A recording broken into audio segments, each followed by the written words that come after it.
Hello my dear students, देखेंगे बेटा आज की क्लास यहाँ पर एकदम बिंदास क्लास लेके आया हूँ आपके लिए। एक्सरसाइज यहाँ पर 6.2 चैप्टर नंबर 6 क्लास 10th के मैथ में। तो समझेंगे सभी स्टूडेंट एकदम स्मार्ट तरीके से यहाँ पर, और आज की क्लास को सुपर करते हैं माय डियर। तो देखेंगे बाबू, नजर सामने होनी चाहिए एक्सरसाइज 6.2 से। सबसे पहले मैं यहाँ पर एक बात बताना चाहता हूँ, 6.2 एक्सरसाइज के लिए एक बहुत ही महत्वपूर्ण थ्योरम है जिसका नाम है बेटा जी थेल्स प्रमेय। और चलिए आज हम थेल्स प्रमेय मतलब बीपीटी को लेके चलते हैं, जिसे बेटा आधारभूत समानुपातिक प्रमेय कहते हैं। नजर सामने जैसे कि आपको दिख रहा है सामने बेटा थेल्स प्रमेय, very very most important theorem है सर। सबसे पहले हम इसे समझेंगे एकदम इजी ट्रिक के माध्यम से, फिर आपको समझाएंगे कि आगे हम इसका विस्तारित रूप से कैसे सॉल्व करें। सही है, तो एकदम सिंपल वे में सबसे पहले समझेंगे। आप इसका एक कथन समझ लीजिए यहाँ पर थेल्स प्रमेय का। बेटा एक छोटी सी बात और, यहाँ पर जो थेल्स प्रमेय इसे क्या कहते हैं, बीपीटी कहते हैं। क्या कहते हैं बेटा, बीपीटी। बीपीटी का मतलब होता है basic proportional theorem. Basic proportional theorem, basic proportional theorem मतलब बेटा आधारभूत आधारभूत समानुपातिक प्रमेय। आधारभूत समानुपातिक प्रमेय, आधारभूत समानुपातिक प्रमेय। इतनी सी बात समझ गए सब बचवा। तो बेटा थेल्स प्रमेय या बीपीटी या आधारभूत समानुपातिक प्रमेय एक ही बात है, नजर सामने होनी चाहिए सभी बच्चों की।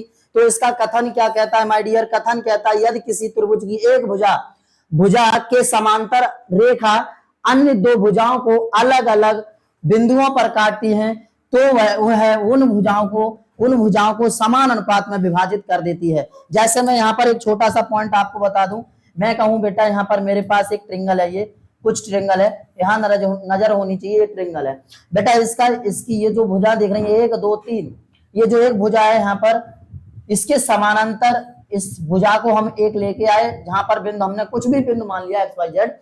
अब ये जो भुजा है, इस भुजा ने इन दोनों भुजाओं को काटा। अब यहाँ पर जैसे ये भुजा इन दोनों भुजाओं को काटेगी, वैसे ही यहाँ पर जो बिंदु होंगे ABC और ये बिंदु मान लो बेटा DE, तो ये इन बिंदुओं का जो अनुपात है माय डियर वो आपस में क्या हो जाएगा, समानुपात, यानी कि बराबर हो जाता है। ठीक है, आगे हम इसे समझेंगे कि कैसे किस तरीके से, एकदम शॉर्टकट ट्रिक के माध्यम से सबसे पहले समझेंगे, फिर आपको हम एग्जाम में कैसे लिखना है उस तरीके से यहाँ पर समझना है। ठीक है बेटा, थेल्स प्रमेय को आप आराम से बता सकते हो किस प्रकार, तो देखो सामने नजर होनी चाहिए सभी बच्चों की।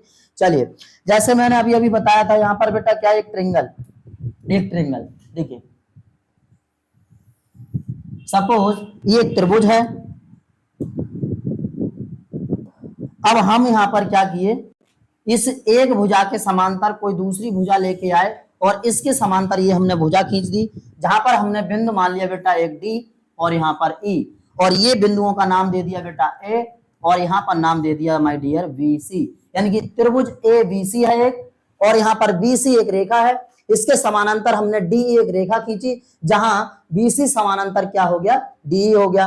ओके, अब हमें यहाँ पर क्या करना है, सबसे पहले मैं शॉर्टकट आपको बता रहा हूं किस तरह से करते हैं। तो देखिए यहाँ पर, यहाँ E बिंदु से हम आधार AD पर एक लंब डाल लेते हैं कुछ इस तरह,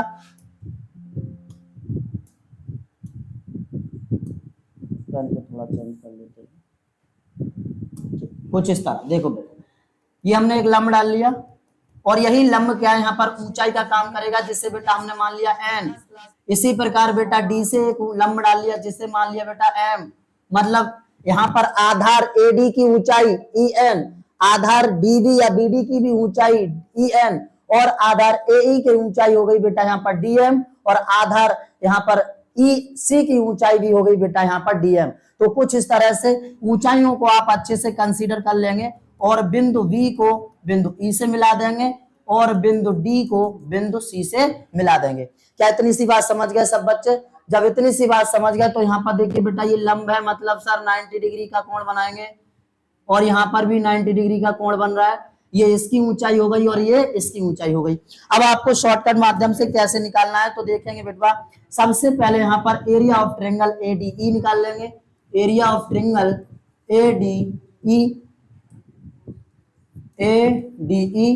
बेटा ये होता है, आप जानते हैं त्रिभुज का क्षेत्रफल क्या होता है, 1/2 आधार गुणा ऊंचाई। तो बेटा 1/2 आधार कितना है माय डियर AD, और ऊंचाई कितनी है इसकी EN। नजर सामने, समझ में आ रहा है बेटा? एकदम आराम से समझ में आ रहा होगा। इसी तरह बेटा यहाँ पर त्रिभुज एरिया ऑफ ट्रायंगल, जैसे बेटा ए डी ई का निकाला वैसे ही हम area of triangle D V E का निकाल लेंगे। डी वी ई का 1/2 आधार कितना हो जाएगा बी डी, और बेटा ऊंचाई हो जाएगी ई एन। आपको यहाँ पर डायरेक्टली भाग देना है। मैं अब आपको सबसे पहले ये बता रहा हूं कि शॉर्टकट के माध्यम से किस प्रकार थेल्स प्रमेय को प्रूव करें, कैसे सॉल्व करें, एकदम नजर सामने होनी चाहिए। बिंदास तरीका यहाँ पर एकदम सिंपल वे में थेल्स प्रमेय को सॉल्व कर रहे हैं। देखिए बेटा, तो सबसे पहले हम यहाँ पर एरिया ऑफ ट्रायंगल एडीई निकाल लेंगे, उसके बाद एरिया ऑफ ट्रायंगल बेटा डीबीई निकाल लेंगे।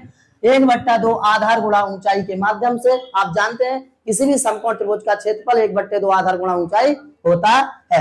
यहाँ पर क्या हुआ बेटा, हम फिर उसके बाद इसमें भाग दे देंगे, जिससे कि 1/2 से 1/2 कैंसिल, ईएन से ईएन कैंसिल, तो यहाँ आ जाएगा बेटा area of triangle ADE upon area of triangle DBE, DBE बराबर एडी वाई बीडी। क्या इतनी सी बात समझ गए सब बच्चे? और इसे मान लो यहाँ पर इक्वेशन नंबर फर्स्ट। इसी प्रकार सेम यहाँ पर बेटा एरिया ऑफ एईडी या एडीई दैट मींस बात इक्वल है, ठीक है बेटा। तो यहाँ पर सेम एरिया ऑफ ट्रायंगल, इसी प्रकार एरिया ऑफ ट्रायंगल बेटा ए डी निकालो या ए डी ई निकालो, एक ही बात है माय डियर। 1/2 आधार, आधार हो जाएगा यहाँ पर ए ई, आधार हो जाएगा ए ई, और ऊंचाई हो जाएगी डीएम, डीएम, ठीक है। और बेटा इसी तरह एरिया ऑफ ट्रायंगल अब निकालेंगे हम ई सी डी, ई सी डी 1/2 आधार, आधार क्या हो जाएगा यहाँ पर ई सी गुणा, और ऊंचाई हो जाएगी बेटा डीएम। दोनों का भाग दे देंगे कुछ इस तरह, और भाग देके यहाँ पर जो कट रहा है उसे काट देंगे बेटा, देख रहे हैं सामने, लिख देंगे area of triangle ADE upon area of triangle ECD, ठीक है, बराबर एई वाई ई सी। ये आ गया हमारा, यहाँ पर मान लेंगे equation number second, equation number second. अब एक बात मुझे बता दो, एक ही आधार पर बने दो त्रिभुजों का क्षेत्रफल क्या होता है आपस में बराबर? एक ही आधार पर बने दो त्रिभुजों का क्षेत्रफल आपस में बराबर होता है, समझ गए बेटा? तो यहाँ पर क्योंकि सर, क्योंकि area of triangle BDE, area of triangle BDE बराबर होगा एरिया ऑफ ट्रायंगल ईसीडी के, ईसीडी के। क्या इतनी सी बात समझ गए बेटा? यहाँ पर डीबीई है या बीडीई है, बात एक ही है, बीडीई और यहाँ पर ईसीडी। तो यहाँ पर ये वाला ट्रायंगल का क्षेत्रफल इस वाले ट्रायंगल का क्षेत्रफल इस वाले ट्रायंगल के क्षेत्रफल के बराबर होगा। क्यों होगा? क्योंकि ये दोनों त्रिभुज, यहाँ पर आप देख रहे हैं, ये दोनों त्रिभुज एक ही आधार पर बने हुए हैं, और यदि कोई दो त्रिभुज एक ही आधार पर होते हैं तो उनका क्षेत्रफल आपस में बराबर होता है, कुछ इस तरह। तो बेटा आप ईसीडी की जगह बीडीई रख सकते हैं, या फिर बीडीई की जगह ईसीडी भी रख सकते हैं, जिससे कि आप मान लो यहाँ पर समीकरण नंबर 3। तो आप कुछ नहीं करोगे, फाइनली समीकरण 1, 2 व 3 से जब इनका लेफ्ट हैंड साइड इक्वल हो जाएगा तो राइट हैंड साइड अपने आप इक्वल हो जाएगा, मतलब एडी डिवाइडेड बाई बीडी बराबर बेटा एई वटे ईसी। यही हमें क्या करना था माय डियर, प्रूफ करना था। यही हमें क्या करना था, प्रूफ करना था। क्या समझ में आ गया इतनी सी बात? बिल्कुल समझ में आ गई इतनी सी बात। ये है हमारी थेल्स प्रमेय को प्रूफ करने की एकदम शॉर्टकट मेथड। आप आराम से यहाँ पर इस मेथड के माध्यम से थेल्स प्रमेय को प्रूफ कर सकते हो।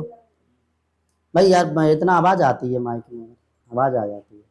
तो बेटा आराम से समझ गए आप। यहाँ पर हमने क्या कर दिया, इसको प्रूफ कर दिया, AD divided by BD and equal to AE divided by EC. जल्दी से इसका एक स्क्रीनशॉट ले लीजिए।